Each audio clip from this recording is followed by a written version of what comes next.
when I was younger, let me just break the ice right now. We're going to be talking about Bollinger Bands and CCI settings. So, is an infinite number of setups that you can find in the markets with any time frame with a Bollinger Band.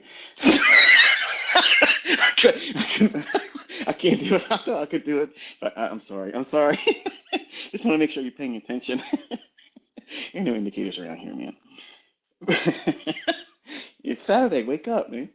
So, when I was 20 years old, the weekends were a source of anxiety, where every one of my friends were all like, "Yeah, I'm cutting loose." Either they're rolling up a fatty and smoking a doobie with the rest of my friends, or they're getting drunk or waking up with girls or guys that they just met the night before. And I would be sitting there anxious about the trades I'd be missing in the coming week. I would be obsessively thinking about what happens if I watch the charts and I draw out my charts and then I miss the moves. And then I'll have to wait for another week. And I was always constantly worrying about what if, what if, what if. And maybe it is similar to you. Maybe you're thinking the same thing, but it's even worse for you probably because you're learning from me. And I have a lot of things that can get into a trade. I have lots of entry mechanisms, lots of conditions and setups that would yield a limitless opportunity. But that limitless opportunity causes you to feel like, which one's right for me? Which one's right for me? And that, unfortunately, is one of the most expensive things when you're learning from me because I can't give that to you. That's something that you're going to have to discover on your own. And a lot of it's really dictated by your personal life. You may have school, you may have a job, you may have a family life that says you don't have much time, but you have this small little window of time in the day, or this day of the week even, where you have to do whatever you're going to do in trading that day and only then. Now, I don't have an answer for something so specific as that because, let's just face it, it's enough to go around in terms of opportunities, but when you make your universe so small and so finite that you can't really breathe as a trader, unfortunately, you're going to have to make some adjustments and changes to your personal life and make yourself more. Unfortunately, you're going to have to make some adjustments and changes to your personal life and make yourself more accessible. And if that's not possible, then you're going to have to defer trading at a later time when you can do so. That doesn't mean you can't learn by looking at hindsight. But in my 20s, when I first started doing this, I was very anxious that I was always going to miss the next moves. So it kind of like was the catalyst for me to sit down and try to figure out, what it is that I have to concern myself with in advance. So that way I wouldn't have to be obsessively thinking about the fear of missing a move. But little did I know, I didn't even understand what constituted a setup that would realistically form because I was at the delivery of whatever indicator I was using at the time. So I had to yield myself to, I have to wait until that indicator does this. And because I was working, I was driving a truck, I could only see the numbers on a quote check. That wasn't giving me the indicators. That wasn't telling me if it was overbought or oversold. It didn't tell me if there was a type 1 divergence, just a classic divergence where the indicator fails to make a lower low when price makes a lower low or makes a higher high in price but fails to make a higher high in the indicator. That's a traditional, typical type 1 divergence. And I started off trading that. That was like my thing on an hourly chart with a 50-day moving average. That was all I did. And when the markets are going up predominantly and you're taking oversold conditions like that, it's pretty much a no-brainer. And that was my initial luck in the marketplace because I was only doing one thing. I was a one-trick pony, scared to go short, didn't even know what that meant. But in a truck, like you in university, or you working a job, or you having constraints that your family says you can't do it as much as you really want to because you have responsibilities as a father, as a mother, or whatever. So you can't be in front of the charts when that indicator indicates that there's something for you to do. And that was problematic for me. I wrestled with it. I tried to come up with all different kinds of ways to work around that. And every time I did it with real money, I lost. Every single time I tried to make little subtle changes and tweak it here and tweak it there, trying to crack the code of absentee trader, that type of approach. And it didn't work out well. So the Lord basically said, listen, you got to start studying what has happened at very specific times. Pay attention there. Look there. So when I started looking at charts like that, I stopped looking for how many times a divergence formed. And you've probably done that in the past before you come to me, or maybe it's the same thing with my information. You look at old data, because I encourage you to back test. I encourage you to collect opportunities where it's happened in the past. And you get excited, like, wow, man, look how many times it happens. And you start collecting it and you start thinking to yourself, I've seen it work like 18 times out of the last 20. So even if I mess it up, see if I do it, half-assed, and I go in, I try to do it just a little bit less than what ICT would approve of if he was sitting next to me, I still probably have a good chance of making a grand at least a week with my funded account, or at least pass my funded account, or get a withdrawal from my live account. And you kind of like sweet talk yourself into it. And I did all that stuff too, folks. I did all those things. But you have to look at how often you have the opportunity to be in front of the charts. That has to be completely worked out in advance. Otherwise, it's going to be a source of stress. If you're in a relationship and they're not on board with what you're doing, they don't care that you really believe that you're going to make money because they didn't see you do it yet. They haven't seen you do it week after week, month after month, year after year, and replace your job with it. So they're not going to have the same affinity for it that you do, or that you're trying to muster. You're trying to encourage yourself to stay focused, to be diligent, do what ICT says, focus, cut everything out. That's hard with your family. That's very, very hard. And I paid a price at doing that. So one of the things that I felt led by the Lord to do is stop looking for the frequency of indicators. And I started looking for the frequency of price delivery. When did the market generally create these repeating price runs? And when my mind shifted from indicator-based revelations in price to that of what tends to happen systematically, what tends to happen on a almost time-based schedule. Not every day, not every instance at that specific time or that day of the week or that month, but by far and large, it usually happens. And in and of itself, that is a huge advantage. And that's what got me excited, where I would have the energy to work 13 hours with drive time back and forth and stay up until the wee hours of the morning on work days and go to work with 2.5, 3 hours of sleep, driving, cranked out on Dr. Pepper, Mountain Dew, like they were my energy drinks. Okay. And I would just literally just plow through my route as fast as I get done. And it never got any done any sooner. But I was so excited to go home and see what the market did.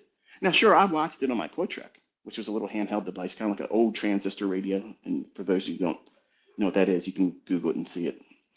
I had that duct taped on the windshield of my truck. And I'm delivering candy and cakes and servicing coffee machines and soda machines and cold food machines. Trying to get home so I can see what I can do tomorrow.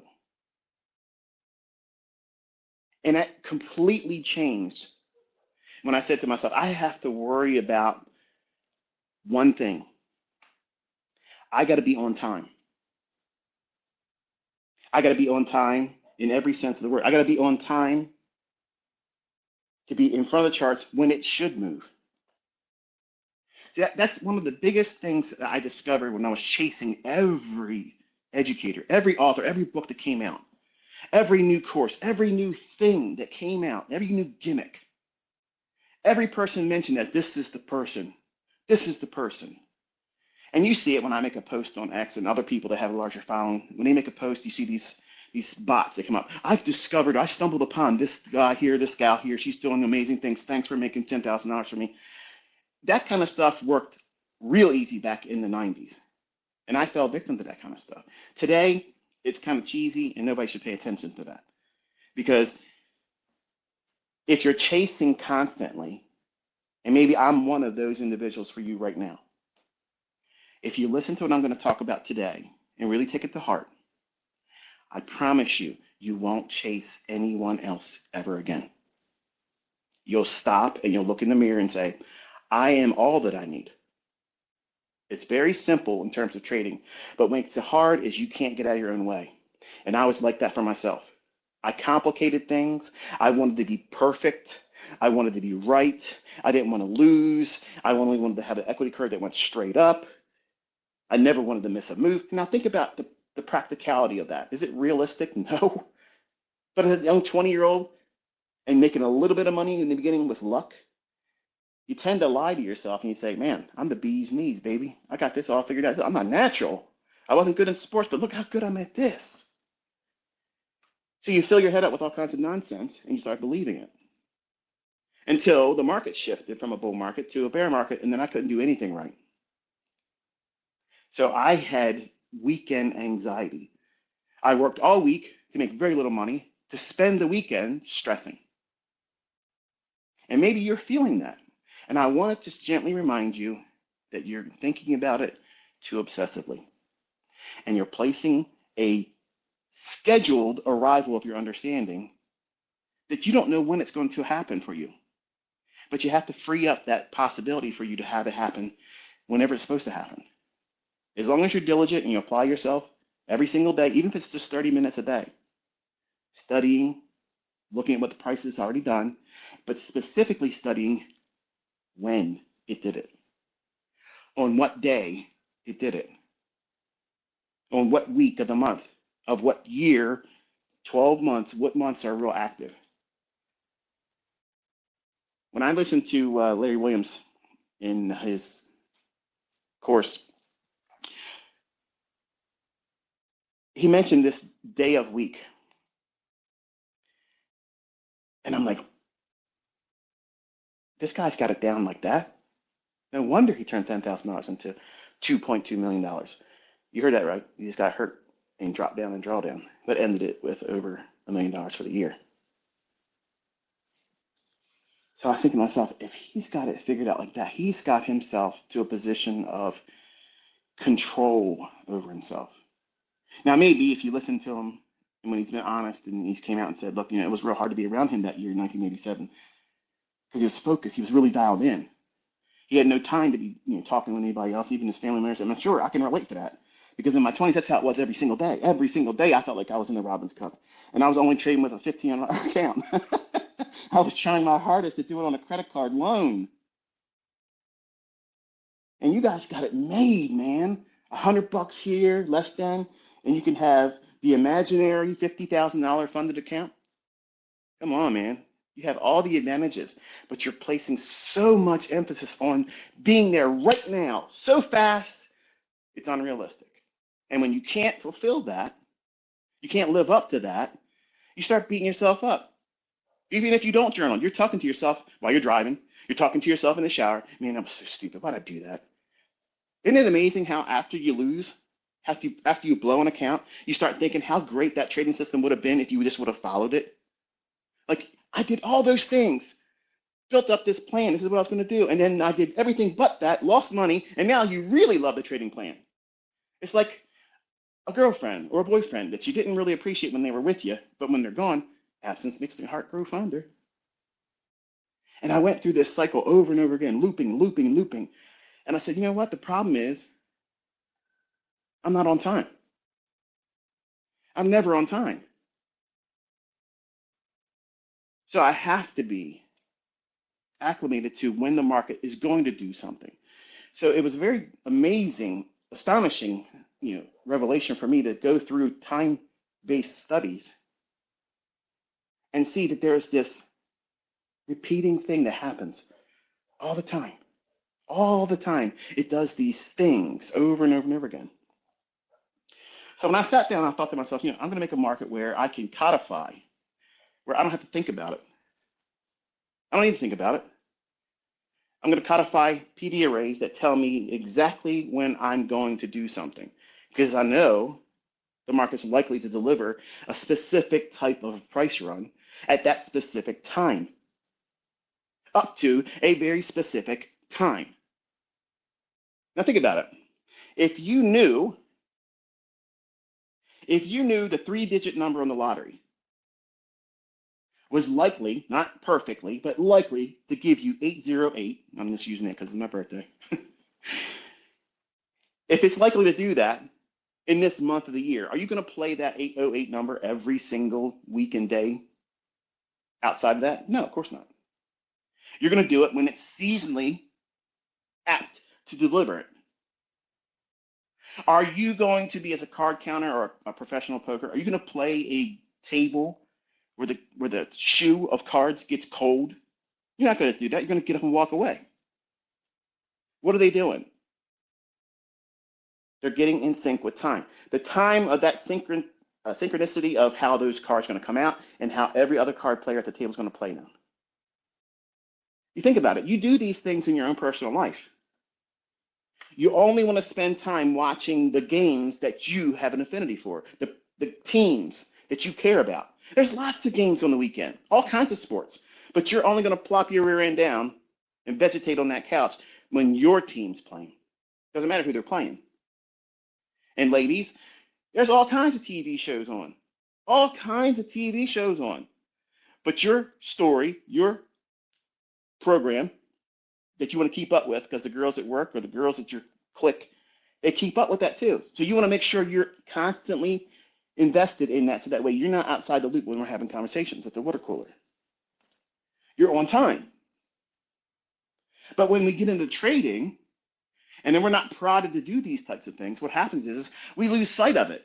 And we chase every red herring that's out there by every charlatan that's waving a banner saying, come at my Telegram, come at my Discord, come join my mentorship, follow my signals, follow my methodology. Because you think that's the easiest, fastest route to getting to make money. When it's not. You're just putting yourself further and further behind. When I stopped and I said to myself, okay, listen, I'm only looking at daily charts and 1 hour charts. That was my perspective. I didn't look at anything less than an hourly chart. I couldn't do anything with less than an hourly chart. I wasted so much time chasing things that led me no closer to being profitable or ever consistent, but I kept telling myself, doing these things will get it, and it never did. Until I woke up and listened to the advice that I felt God tell me to say, look in the charts for when it continuously repeats these types of things. Look here. Look here. That's what I heard. Sometimes it was audible. Sometimes it was inside my spirit. Like sometimes it was my own internal voice. And it sounds crazy if you don't have any faith in him, but that's how it worked. That's how it happened. And I started looking for price runs that would occur at the open at 9:30 for S&P. When the currencies would open up, I traded currency futures, not Forex. I didn't really gravitate to full Forex until 2006. I traded Forex a little bit earlier than that, but I didn't touch it completely and 100% leave everything behind until 2006. But I was a futures trader, a commodity trader in the beginning. And I got real comfortable trading currency futures. Deutschmark, Swiss franc, yen. I loved the yen back then. I hate yen now. British pound, Canadian dollar, all that stuff. All the com dolls. And I loved them because they had a gap opening every single day. Every single day. And you've seen what we've been doing with index futures with gaps, right? Apply that same logic to currency futures. Not Forex, currency futures. And you'll see similar things are there. There's a price run that always took place at a very specific time trading bonds. And once I discovered that, I locked onto that and said, I don't care about currency futures. I'm a bond trader. I'm a bond trader because I saw something in that market first as it relates to time. And I said, well, if now I didn't know it right away. It was months and months in the first year of me doing it. I was like, wait a minute. I'm talking to my uncle and I'm telling him, I said, Uncle Stan, like I got something in bonds. It's just so good. But I'm afraid to talk about it because I'm afraid if I talk about it, I'm going to jinx it. And he's already proven it at that time. He's not interested in listening to me because he wants to be a contrarian. I'm buzzing on this idea that I got something that nobody else has talked about. No one else talks about this. I was even afraid to ask Larry Williams by writing to him and saying, listen, do you, because I was like, maybe he doesn't know. And if it's really, really good, he'll treat it like he did with the turtle stuff and, he'll teach it. I didn't want to share it with anybody. I was like, this is so good. I don't want to share it with no one. And I said, you know what? Let me see if I can start doing that same thing in my previous favorite markets, the currency futures. Wouldn't you know it? It's right there too. And I'm like, what in the world? How did this escape me? All this time I'm looking at 50-day moving averages and stochastics, five by three smooth on a Williams percent R and stochastic when they agreed it was overbought, oversold, but the divergence occurred in one or the other. It doesn't matter. It didn't. Both of them didn't have to diverge for me. But when they were oversold and one of them diverged bullishly, the next day I'm waiting for the open and I'm waiting for it to go down below the opening, and I'm going to buy it on a stop as it goes back above the opening price. That was my methodology then. That was the very first inner circle trader. This is my step by step. I'm not thinking about it. I had to have a mechanism like that to get me in because I couldn't be in front of the phone constantly call the orders in. So I had to put resting orders in, but I had to get that opening price. And I could get that on the Quotrek. As soon as it popped up on the screen, boom, I got my opening price. And then I watched and see if it started trading lower. If it went lower when I was looking to go long the next day, and the next day is what I'm looking at in the charts, not the charts, on the Quotrek, with my truck, I would already have the phone number from my broker in my hand, running to the payphone. Because that's how we did things back then. I had to have quarters in my pocket, run to the payphone, or if I'd run into an office building and I was doing the delivery for the snacks and cakes and whatnot, I would ask somebody, look, can I borrow your phone real quick? I got to call the office. And yes, I was lying back then, okay? But I was desperate. I had to get the orders in. So I'd call, had to wait for them to answer the phone. Lynn Waldock, yes, H desk, please. Hold 1 second. The whole time the market's moving around. Imagine doing this today with the volatility. It's nerve-wracking. But you place your order, buy on a stop above the opening price. Stop losses, back then I could tell the broker, whatever the low was, that's where I want my stop, one tick below that. That was my mechanism. I could only afford one contract. I was trading mid-AMs, which is kind of like the equivalent of a half a contract for today. Like we have mini and we have micros, which is 1/10. Well, back then we could trade mid-AMs, which were like half the size of a full-size contract. And then I'd watch and stress about it all day long. And in the last part of the day, it would flurry and move in my direction. And when I was right, and I'd like, yes, woo! Do my Ric Flair strut, coming out of the truck, getting into a new office building to get my inventory. I got to fill back up in the machine. It was fun. It was fun when I was winning. When I was losing, it sucked. Because when I lost, I felt like I wanted to throw everything away. But the time-based aspects of what I was doing right, that has never, ever escaped me. I've never turned my back away from that. I've had entry strategies I created for myself, and I've abandoned them.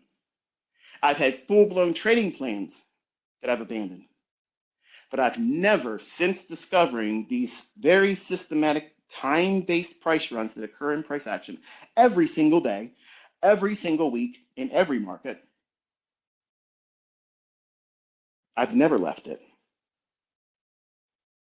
And last year and this year, I've been teaching it slowly. I've been revealing a lot of those things to you. Some of them, well, you saw in the silver bullet. As soon as 10 o'clock forms, all you need to know is what direction it's moving. Now, some of you obviously stress about this. You make it so hard when I've already taught how to do this. You want an everyday bias that's 100%. And you're not going to get that when you're first learning. Learning from me while I'm calling the market, you can get an intraday bias that's pretty much almost as close as perfect, but still yet not perfect. So you're building in no allowance for doing it wrong. Even if you have strategies like I have that are very specific time-based runs, knowing for what liquidity it's going to reach for, but you're demanding perfect. You're demanding perfect. You get caught up when I say, look how the algorithm delivers perfectly. That's not me saying, look how you perfectly traded that bottom tick, top tick, and you got nothing left on the bone. That's not what I'm saying here. But because you're young as a trader and you're very, very influential and you're very subjective about what you listen to, you only want to listen to the good sugar-coated stuff. You ignore me when I tell you you're going to lose money. You ignore me when I tell you you're not going to be perfect. It's going to be hard for you. You're ignoring all that. And the ones that do really well, and by the way, again, round of applause for Kyle. Another monster, like I told you. Team, Kyle, and who else is going to publicly come out? ICT stuff don't work, bro. These concepts, this is going to lead to you knowing what to do and when to do it. But that silver bullet, if you know what the bias is for that session, you don't need to know it for the day. Throw that out for right now. You learn that over time. How do you know what the session bias is going to be?